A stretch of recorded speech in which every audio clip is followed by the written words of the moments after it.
भारतीय राजनीति में चुनावी बयानबाजी कोई नई बात नहीं है, लेकिन जब देश के गृह मंत्री और भारतीय जनता पार्टी भाजपा के वरिष्ठ नेता अमित शाह किसी महत्वपूर्ण मंच से बयान देते हैं, तो उसका राजनीतिक और सामाजिक प्रभाव गहरा होता है।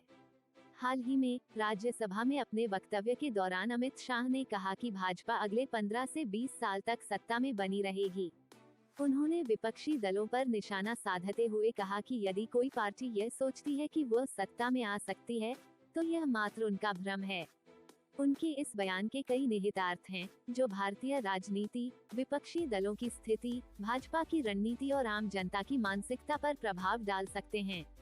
इस लेख में हम विस्तार से समझेंगे कि अमित शाह के इस वक्तव्य के पीछे की असली वजह क्या हो सकती है, ये बयान किस तरह से भाजपा की राजनीतिक रणनीति का हिस्सा है और इसके संभावित परिणाम क्या होंगे।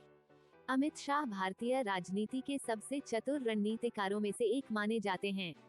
वे न केवल भाजपा को चुनावी जीत दिलाने में माहिर हैं, बल्कि विपक्ष को कमजोर करने की भी उनकी रणनीति सफल रहती है। इस बयान के पीछे भी एक गहरी राजनीतिक योजना हो सकती है। अमित शाह के इस बयान का पहला उद्देश्य अपनी पार्टी के नेताओं और कार्यकर्ताओं को यह विश्वास दिलाना है कि भाजपा अजेय है और अगले 15-20 साल तक सत्ता में बनी रहेगी।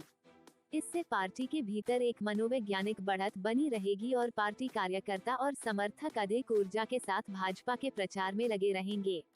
भाजपा का ये भी उद्देश्य हो सकता है कि विपक्षी दलों के नेताओं और कार्यकर्ताओं के मन में ये भावना पैदा हो कि भाजपा को हराना असंभव है। इससे विपक्षी दलों का मनोबल कमजोर होगा, जिससे वे चुनावी तैयारियों में ढील बरत सकते हैं। राजनीति में यह एक सामान्य रणनीति होती है कि जब कोई दल खुद को मजबूत और अजेय साबित करता है, तो जनता का एक बड़ा वर्ग भी उसी दल की तरफ झुकने लगता है।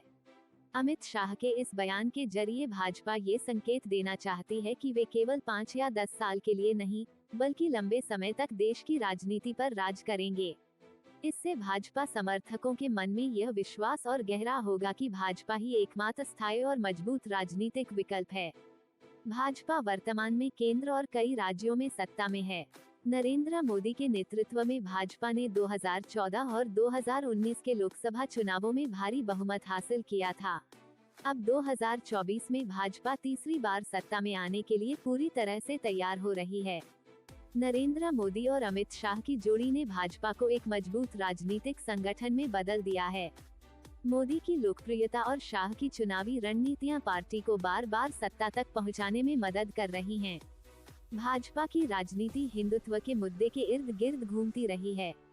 राम मंदिर, काशी और मथुरा के मंदिरों से जुड़े मुद्दे, नागरिकता संशोधन कानून CAA और समान नागरिक संहिता UCC जैसे विषयों पर भाजपा जनता का समर्थन जुटाने में सफल रही है।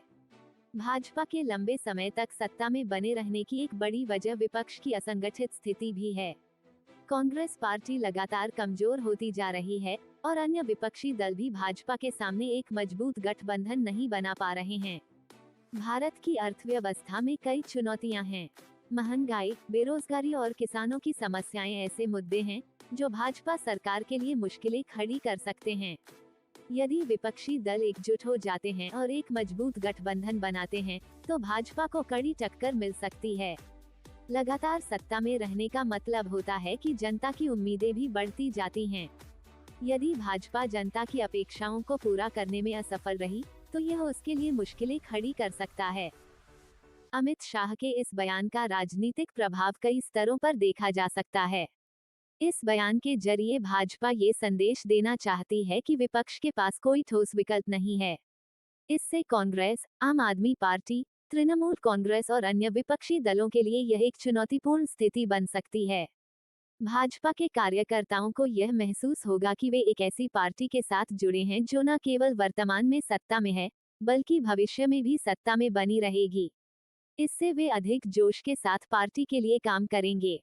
जब जनता को ये लगने लगे कि एक पार्टी अजेय है, तो कई लोग उस पार्टी के पक्ष में वोट देने लगते हैं ताकि वे जीतने वाली पार्टी के साथ जुड़े रहें। इससे भाजपा को चुनावी लाभ मिल सकता है। अमित शाह का ये बयान सिर्फ शब्दों का खेल नहीं है, बल्कि इसके पीछे एक सुनियोजित रणनीति है।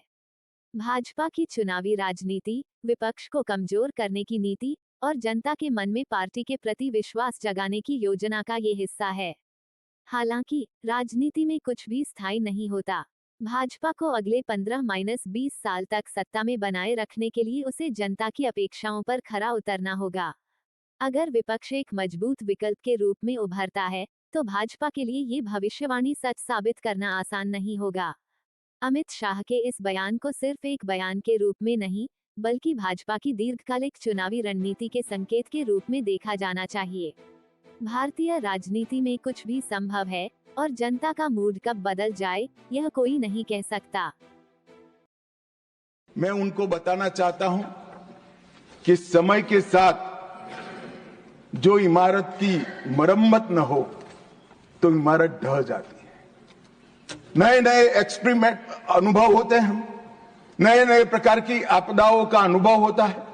कुछ छूट गया है, कुछ दुनिया की बेस्ट प्रैक्टिसेस है, और ये सारे चीजों को समाहित कर हम कानून में बदलाव करें तो इसमें क्या आपत्ति है? कानून अगर बदलता नहीं है तो काल बाह्य हो जाता है, और मान्यवर उनको ये होगा कि शायद हम आएंगे तो बदलेंगे।